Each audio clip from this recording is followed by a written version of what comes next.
তা এই মধুময় বৃন্দাবনে এইবার গোপ বেশ বেনু কর নবকৈশ নট্টবর নরলীলা হয় কৃষ্ণের যত খেলা সর্বোত্তম নরলীলা নররূপী তাহারও সমান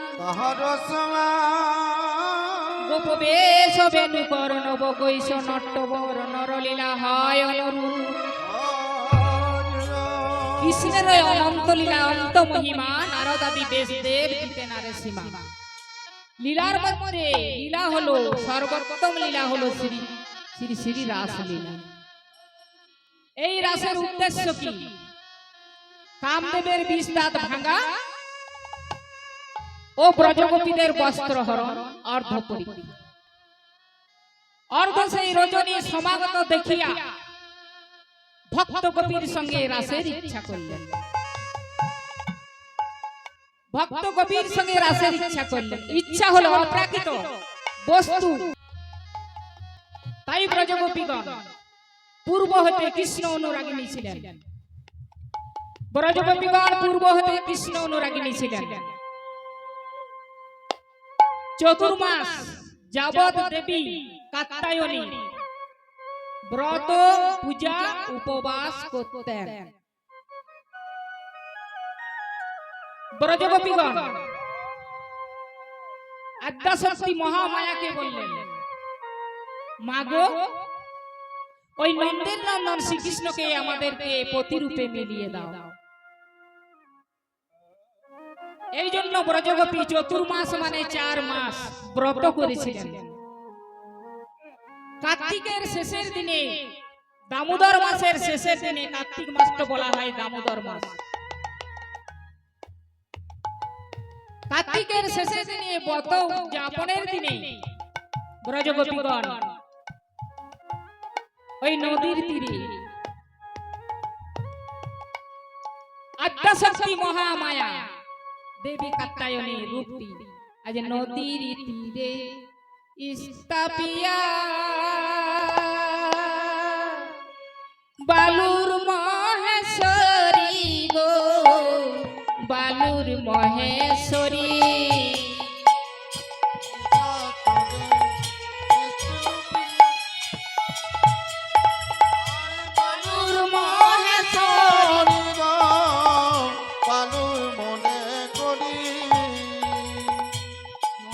দয়া মাল্য গন্ধে নিত্য পূজা করি গো নিত্য পূজা করি দয়া মাল্য গন্ধে নিত্য পূজা করি গো নিত্য পূজা করি।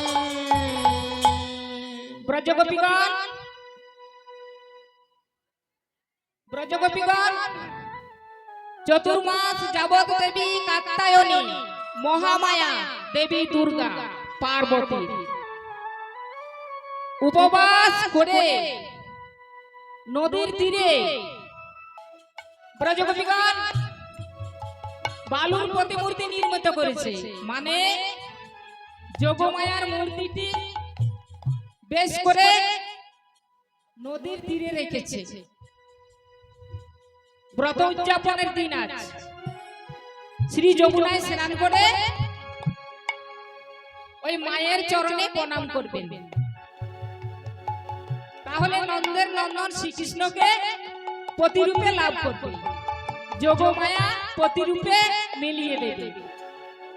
তাই ব্রজগোপীগণ আজ সকালে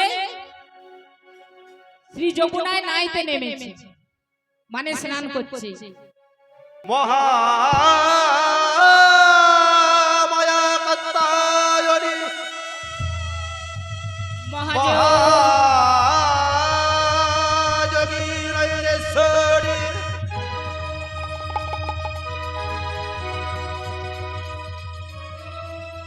নন্দ গোপসত বদনে দেখিয়ে করদে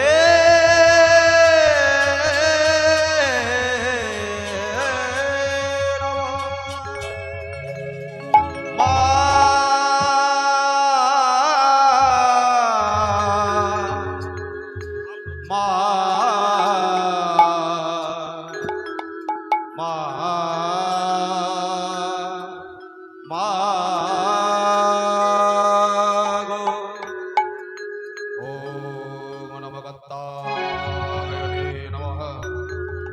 त्वं स्वाहा त्वं स्वधा त्वं हि वसटकारस्वरात्मिका सुधातमक्षरे नित्ये निधामत्राधिका स्थिता अर्धमत्रा स्थिता नित्या ज्ञानोच्चर्य विशेषता तमेव सन्धा सावित्री त्वं देवी जननी परा तैतत्तानिजते विश्वं तैतत्सृज्यते जगत् तैतद्मल्लते देवी तमत्सन्ति च सर्वदा विशिष्टो सृष्टिरूपातं स्थितिरूपा च पालने तथा सन्निधिरूपन्ते जगतस्य जगन्मयी महाविद्या महामाया महामेधा महास्मृति महामोह च भवति महादेवी महेश्वरी प्रकृतिस्थं च सर्वस्य गुणत्रय विभाविनी कालरात्रिर्महारात्रिर्महोरात्रिश्च दारुणा तं स्तमश्चरी तं हिस्तं बुद्धिर्बोधलक्षणा लज्जा पुष्टिस्तथा तुष्टिस्त्वं शान्ति शान्तिरेव च खड्गिनी शूलिनी घोरा गधिनी चक्रिणी तथा शङ्खिनी चापिनी बाण भुषण्डी मणिघायुधा सम्य सम्यतराशेष सम्यध्यस्वती सुन्दरी परापरानंग परमा तमेव परमेश्वरी परापरानंग परमा तमेव परमेश्वरी परापरानंग परमा तमेव परमेश्वरी ओम नमः नमः ओम नमः नमः ओम नमः नमः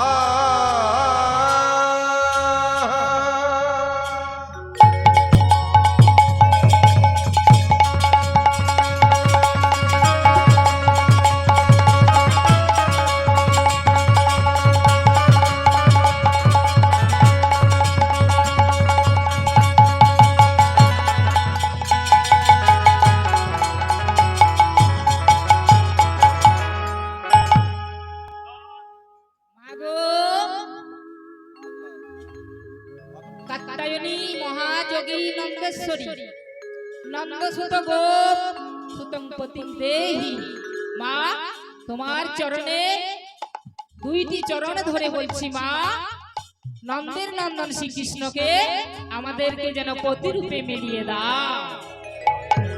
এই বলে ব্রজগোপীগণ শ্রী যমুনার তীরে নিজ নিজ বসনগুলি খুলে সমস্ত তীরে রেখে নিয়ে ব্রজগোপীগণ সকলে এই যমুনার জলে নাইতে নামলো। নাইতে নামলো সকলে জল গেলিতে মগ্ন হয়ে ব্রজগোপীগণ নিজ নিজ ঘর ভুলে গেল। ঘর ভুলে এইবার ব্রজগোপীদের মধ্যে কেহ কেহ বলে রে ওই দেখ গগনে কত বেলা হয়েছে বাড়িতে ফিরে যাবি না? হ্যাঁ রে তাই তো বেলা তো হয়েছে। যেই না ললিতা তীরে উঠে আসবে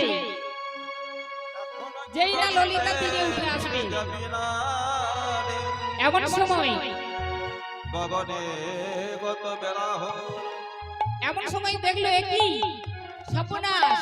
ওরে ললিতা ও ললিতা দেখ দেখ দেখ আমাদের বসনগুলি কই? আমরা যে এই তীরে রেখেছিলাম এই বসনগুলি কই? আরে আমাদের বসনগুলি কে চুরি করলো রে? ললিতা বলল তাই তো বসনগুলি কে চুরি করলো? বসনগুলি কে চুরি করলো রে? বসনগুলি তাই তো রে তাই তো কে চুরি করলো? ললিতা বলছে ওরাই আয় আয় আয় আয় দেখি দেখি দেখি। এমন সময় রাধারানী দেখছে কি? রাধারানী কি দেখলো? জলের দিকে তাকিয়ে দেখছে। ওই জলের দিকে তাকিয়ে যেই না দেখেছে ললিতাকে বলছে ও ললিতা শোন শোন শোন আমাদের জলের ভিতরে বসনে রয়েছে।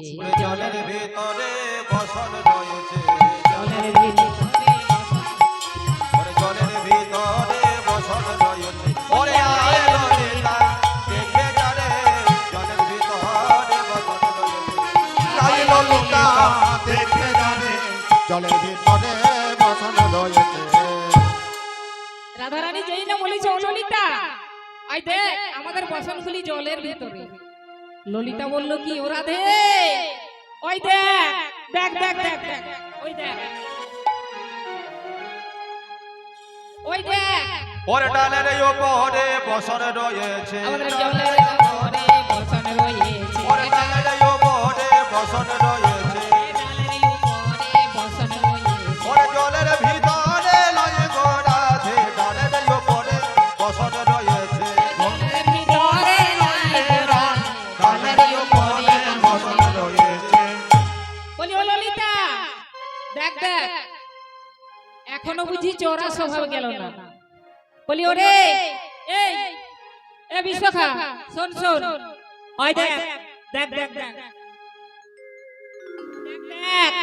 আমাদের বসনগুলি চুরি করে কদম্ব বৃক্ষের ডালে শাখায় শাখায় থরে থরে সাজিয়ে রেখেছে। সেই ওই ডালের প্রতিবিম্বটা জলে পড়েছে। তাই ললিতা বলল গোরাধে শোন শোন, জলের ভিতরে নয় গোরাধে, জলের ভিতরে নয় গোরাধে, ওরে ডালের উপরে বসন রয়েছে, জলের ভিতরে নয় গোরাধে, ও যে ডালের উপরে বসন রয়েছে, জলের ভিতরে নয় গোরাধে। ওই দেখ নন্দের নন্দন শ্রীকৃষ্ণ ডালের উপরে আমাদের বসনগুলি থরে থরে সাজিয়ে রেখেছে। ব্রজগোপীগণ সকলে দুটি হাত জোড় করে আর বলছে, ব্রজগোপীগণ সকলে দুটি হাত জোড় করেছে আর বলছে ওহে এ লম্পট শিরোমণি, তোমার এখনো বুঝি চোরা স্বভাব গেল না? তুমি ভালো চাও তো আমাদের বসনগুলি দিয়ে দাও। বসে বসে বাঁশি বাজাচ্ছে। বসন চুরি কে করবে গো? যে দিয়েছে সেই তো করবে।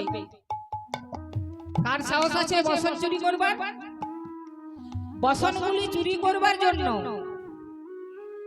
আত্মার সঙ্গে পরমাত্মার মিলনের জন্য চতুর্মাস যাবৎ দেবী কাত্যায়নী ব্রত পূজা উপবাস করেছিলেন মায়েরা তাকে পাওয়ার জন্য। তো সেই তো বসন হরণ করেছে, তাতে ক্ষতি কি? ব্রজগোপীগণ বলছেন এ লম্পট শিরোমণি, তুমি ভালো চাও তো আমাদের বসনগুলি দিয়ে দাও, আর না হলে আমরা এখন ওই কংস রাজাকে বলে দেব, কিছু বাড়াবাড়ি করলে তোমার মাতা পিতার কাছে গিয়ে বলে দেব। শ্রীকৃষ্ণ হেসে বলছে যাও তুমি আগে বলে এসো, তারপরে আমি তোমাদের বসনগুলি দিয়ে দেব, তারপর তোমাদের বসনগুলি আমি দিয়ে দেব।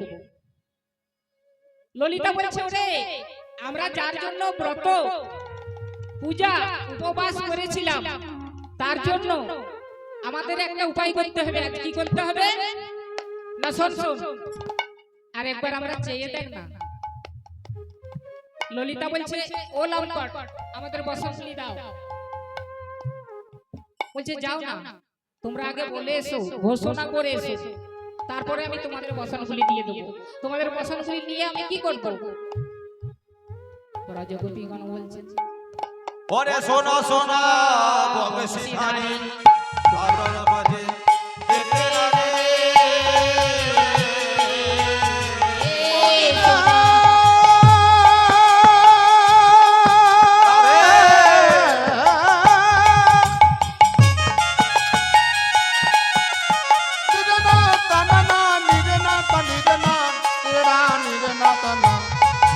আমার সোনা সোনা বংশীধারী তোমার কাছে দেখতে না রে,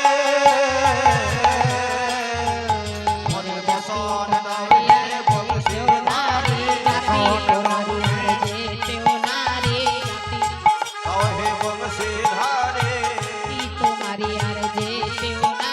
বল তোমার কাছে যেতে না রে, বসন দাও হে বংশীধারী। ওহে লম্পট, এখনো তোমার চোরা স্বভাব গেল না বুঝি? তোমার এখনো চোরা স্বভাব গেল না? ভালো চাও তো আমাদের বসনগুলি দিয়ে দাও। আমরা নারী জাতি, তাই তোমার কাছে আমরা যেতে নারী, আমরা জাতিতেও নারী, আমরা যেতেও নারী। ও তাহলে তোমাদের এখনো লজ্জা আছে। তাই বলি ভক্তমণ্ডলী, গৌর ভক্তগণ, বাবারা, ভক্তিমতী মায়েরা, আমার স্নেহের ভাই বোনরা, আত্মার সঙ্গে পরমাত্মা যদি মিলন করা যায়, গোবিন্দ ভজন করা যায়, তাহলে আমার বলতে কিছু রাখলে চলবে না। আহা তাই তোমাদের এখনো আমার বলতে কিছু আছে। তাই তো তোমরা লজ্জা পাচ্ছ, বলছো তোমার কাছে যেতে পারি না নারী। শুনো ব্রজগোপী, এ ললিতা, এ বিশাখা, এ চিত্রা, এ চম্পকলতা, শোনো, শোনো, সবাই মিলে শুনো। সবাই মিলে তোমরা শোনো।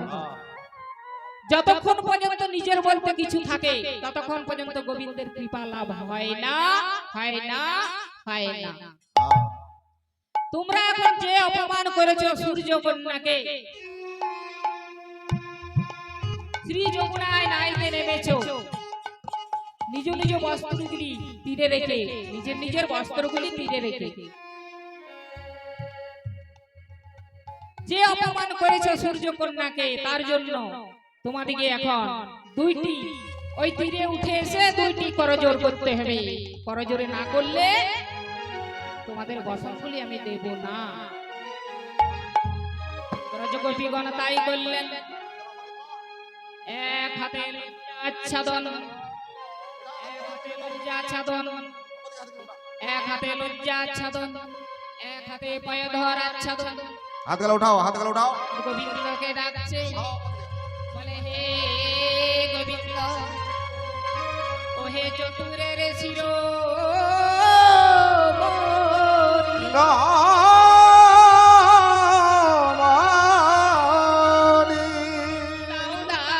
আমাদের বসন গুলি আমাদের বচন গুলি দাও। আমার বলিতে আমরা কিছু রাখি না, কিছু রাখি না। হে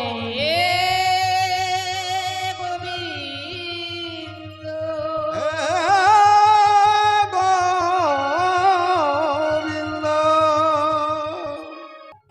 এবার গোবিন্দ আমার ব্রজগোপীগণ যেই না দুইটি হাত তুলে গোবিন্দ তোমার হলাম বলে, তোমার হলাম বলে শ্রী যমুনার তীরে দাঁড়িয়ে গোবিন্দকে ডেকেছেন। অমনি গোবিন্দ আমার নিজের বসনগুলি সমস্ত গোবিন্দ দিয়ে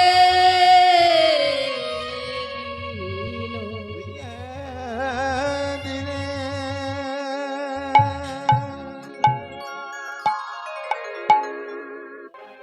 উদযাপনের শেষে গোবিন্দকে বলল ব্রজগোপীগণ, হে গোবিন্দ, আমরা যার জন্য ব্রত পূজা উপবাস করেছিলাম, আমাদের এখন মন আশা পূর্ণ হলো, কিন্তু আমাদের মনের বাসনা কবে পূর্ণ হবে? নন্দের নন্দন শ্রীকৃষ্ণ বললেন, হে ব্রজগোপী, তোমাদের মনের বাসনা পূর্ণ করব আমি শারদীয়া পূর্ণিমা রজনীতে, রাসের দিনে। তাই গোবিন্দ আমার গোপীদের নিকট প্রতিশ্রুতিবদ্ধ, গোপীদের নিকট প্রতিশ্রুতিবদ্ধ